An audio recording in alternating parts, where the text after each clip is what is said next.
राधे कृष्णा आप सभी को।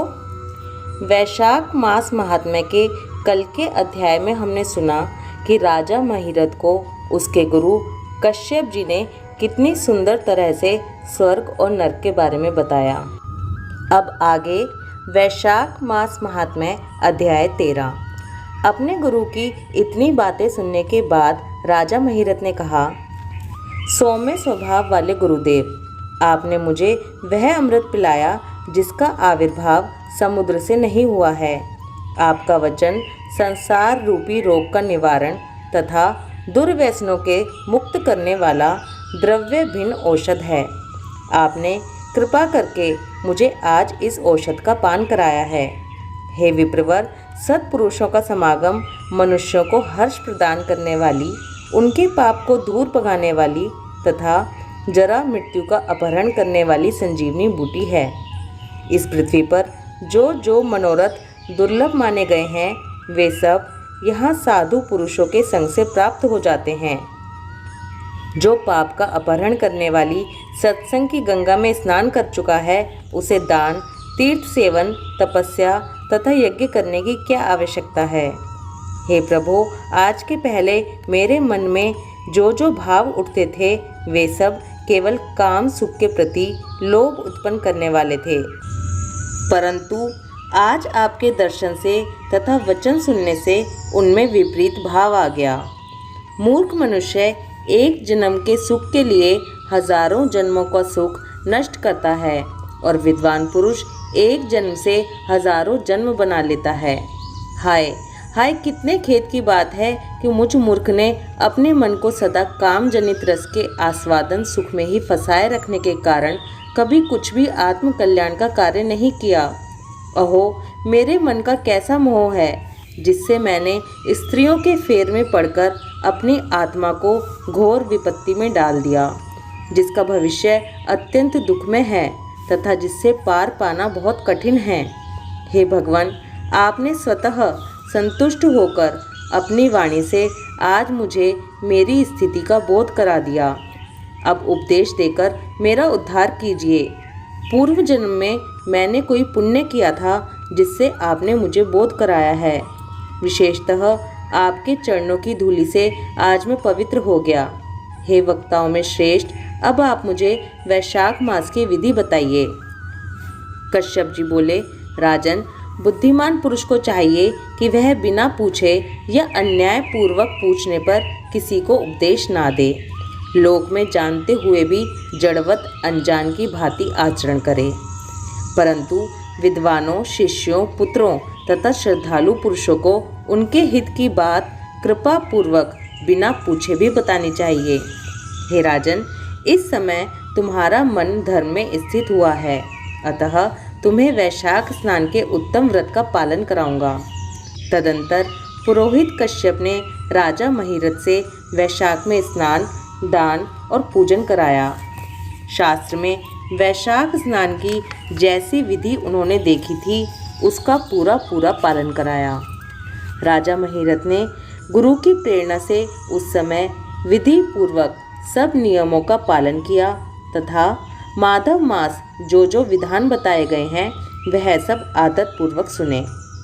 उन नृपश्रेष्ठ ने प्रातः काल स्नान करके भक्ति भाव के साथ पाद्य और अर्घ्य आदि देकर श्री हरि का पूजन किया तथा नैवेद्य भोग लगाया। यमराज कहते हैं, हे ब्राह्मण, इसके बाद राजा के ऊपर काल की दृष्टि पड़ी। अधिक मात्रा में रति का सेवन करने से उन्हें क्षय का रोग हो गया था, जिससे उनका शरीर अत्यंत दुर्बल हो गया। अंततोगत्वा उनकी मृत्यु हो गई। उस समय मेरे तथा भगवान विष्णु के दूत भी उन्हें लेने पहुँचे। विष्णु दूतों ने ये राजा धर्मात्मा है यूँ कहकर मेरे सेवकों को डांटा और स्वयं राजा को विमान पर बिठाकर वे वैकुंठ लोक में ले गए।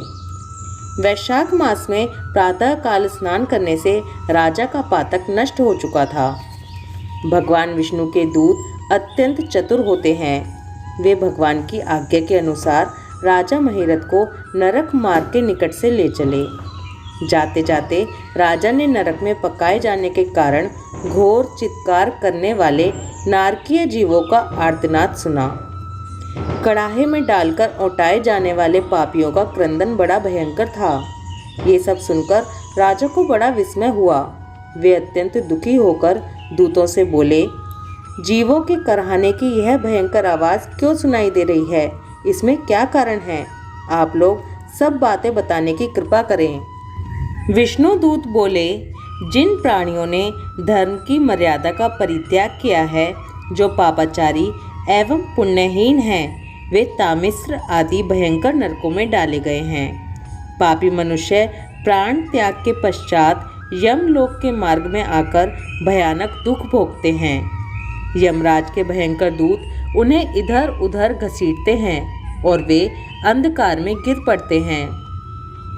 उन्हें आग में जलाया जाता है, उनके शरीर में कांटे चुभाए जाते हैं, उनको आरी से चीरा जाता है तथा वे भूख प्यास से पीड़ित रहते हैं।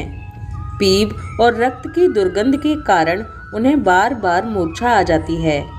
कहीं वे खोलते हुए तेल में औटाए जाते हैं, कहीं उन पर मूसलों की मार पड़ती है और कहीं तपाए हुए लोहे की शिलाओं पर डालकर उन्हें पकाया जाता है। कहीं वमन, कहीं पीप और कहीं रक्त उन्हें खाने को मिलता है। मुर्दों की दुर्गंध से भरे हुए करोड़ों नरक हैं, जहाँ शरपत्र वन है, शिलापात के स्थान हैं, जहाँ पापी शिलाओं पर पटके जाते हैं तथा वहाँ की समतल भूमि भी आग से तपी होती है। इसके सिवा गरम लोहे के खोलते हुए तेल के, मैदा के, तपे हुए स्तंभ के तथा कूट शालमली नाम के भी नरक हैं। छुरे, कांटे, कील और उग्र ज्वाला के कारण शोक एवं भय उत्पन्न करने वाले बहुत से नरक हैं। कहीं तपी हुई वैतरणी नदी है, कहीं पीप से भरे हुए अनेकों कुंड हैं। इन सब में पृथक पृथक पापियों को डाला जाता है। कुछ नरक ऐसे हैं जो जंगल के रूप में हैं। वहाँ के पत्ते तलवार की धार के समान तीखे हैं, इसी से उन्हें 80 पत्रवन कहते हैं। वहाँ प्रवेश करते ही नर नारियों के शरीर कटने और छिलने लगते हैं। कितने ही नरक घोर अंधकार तथा आग की लपटों के कारण अत्यंत दारुण प्रतीत होते हैं। इनमें बार बार यातना भोगने के कारण पापी जीव नाना प्रकार के स्वरों में रोते और विलाप करते हैं। राजन, इस प्रकार से शास्त्र विरुद्ध कर्म करने वाले पापी जीव कराहते हुए नरक यातना का कष्ट भोग रहे हैं। उन्हीं का यह क्रंदन हो रहा है। सभी प्राणियों को अपने पूर्वकृत कर्मों का भोग भोगना ही पड़ता है। पराई स्त्रियों का संग प्रसन्नता के लिए किया जाता है, किंतु वास्तव में वह दुख देने वाला ही होता है। 2 घड़ी तक किया हुआ विषय सुख का आस्वादन अनेक कल्पों तक दुख देने वाला होता है। हे राजेंद्र, तुमने वैशाख मास में प्रातः स्नान किया है। उसकी विधि का पालन करने से तुम्हारा शरीर पावन बन गया है। उससे छूकर बहने वाली वायु का स्पर्श पाकर ये क्षण भर के लिए सुखी हो गए हैं। तुम्हारे तेज से इन्हें बड़ी तृप्ति मिल रही है। इसी से अब ये नरकवर्ती जीव कराहना छोड़कर चुप हो गए हैं। पुण्यवानों का नाम भी यदि सुना या उच्चारण किया जाए तो वह सुख का साधक होता है तथा उसे छूकर चलने वाली वायु भी शरीर में लगने पर बड़ा सुख देती है। वैशाख मास महात्म्य अध्याय 13 समाप्त। ओम माधवाय नमः। राधे कृष्णा।